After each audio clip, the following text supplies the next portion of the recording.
Hi everyone. In the last video, Radhika has taken us through the history and background of the controversies relating to taxation of royalty. Today, I, Raksha Rao, Manager Direct Tax Services at Advait Consulting LLP, will take you through what all things were discussed in arriving at the conclusion by the Supreme Court in the case of Engineering Analysis Center of Excellence Private Limited versus CIT. To give the facts in brief, the company is an end user of shrink-wrapped computer software which is directly imported from USA. The tax officer found that what was in fact transferred in this transaction between the parties is copyright and thus amounts to royalty and TDS should be deducted. The appeal before CIT appeals was dismissed. ITAT followed its own previous order in the case of Samsung Electronics Company Limited passed in the year 2005 and ruled in favor of the company. The revenue went before the High Court and High Court, after examining the end user license agreement, concluded that it should be royalty and TDS should be deducted. On the same issue, various appeals were pending before the Supreme Court. This company was considered to be the lead taxpayer. All other cases were bunched together and the Supreme Court has delivered a combined judgment. Supreme Court observed that this issue can fall in any one of the four categories. First category deals with the cases where Indian end user purchases a computer software directly from the non-resident supplier or manufacturer. Second category deals with the cases where Indian distributor purchases the computer software from non-resident supplier or manufacturer. Third category deals with the cases where foreign distributor purchases it from foreign vendor and then distributes it to the Indian distributor or to the end user.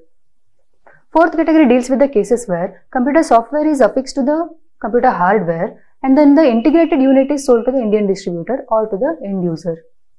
Now the question arises whether the payments made to foreign non-residents, being the suppliers or the manufacturers, whether it is for copyright or copyrighted article. In order to answer this, various terms and definitions used in the income tax law, double taxation avoidance agreement, Copyright Act were discussed and analyzed. It is important to understand what is copyright, what is copyrighted article, what is infringement of copyright. Let us take an example to understand this. Let us take two scenarios. In the first scenario, the foreign publisher sells 2000 copies of a particular book to an Indian distributor for reselling it to the end users. In the second scenario, the foreign publisher gives the right to Indian publisher to reproduce and make copies and then resell it to the end users. In both the scenarios, the end result is the same, but the mode in which these have happened are different. So, in which scenario there will be transfer of copyright? Discussions were done around transfer of which all rights are considered to be transfer of copyright, how that gets determined, etc. The key conditions that the user gets is enlisted in the end user license agreement. Various end user license agreements covering all the four categories stated earlier were analyzed and discussed, and the Supreme Court came out and talked about the rights of three persons. The first one being the distributor's right.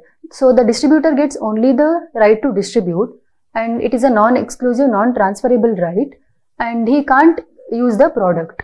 End user gets the right to use the product but he can't reproduce or resell it.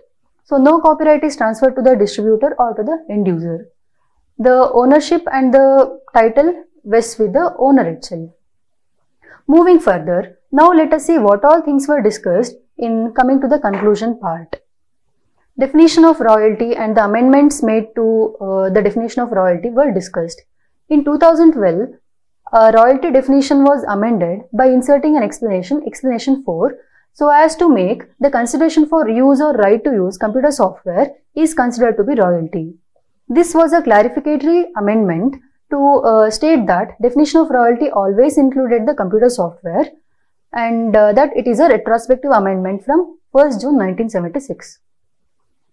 Now the question arises as to whether the company is obligated to deduct TDS under section 195 for the assessment year, which is 2001 to 2002-03, which are under appeal, when explanation 4 itself was not in the statute books. To answer this question, Supreme Court analyzed the two Latin maxims. First one says, the law doesn't demand the impossible. Second one says, when there is a disability that makes the act impossible to obey the law, such alleged disobedience can be excused.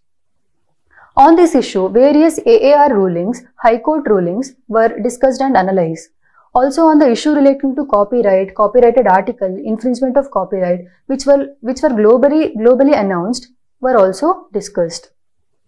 The next issue that the Supreme Court discussed was regarding the interpretation of 18 double taxation avoidance agreements, which are the tax treaties relating to the cases pending before the Supreme Court. These DTAs are majorly based on the OECD Model Tax Convention, and the Article 12 about the royalty is also based on the OECD Model Tax Convention. But India said, without making any objections or without saying why it is objecting, it said India reserves its rights to tax royalties and FTS by referring to the domestic law. But till now, there has been no definition or no amendment has been made to the definition of royalty in the tax treaties. What is the conclusion arrived at by the Supreme Court? What is the principle emerged out of this ruling? What is the way forward? To know more on this, along with our detailed analysis, stay tuned to watch out our next video. If you have any comments or queries, you may mention them in the comment box. Thank you.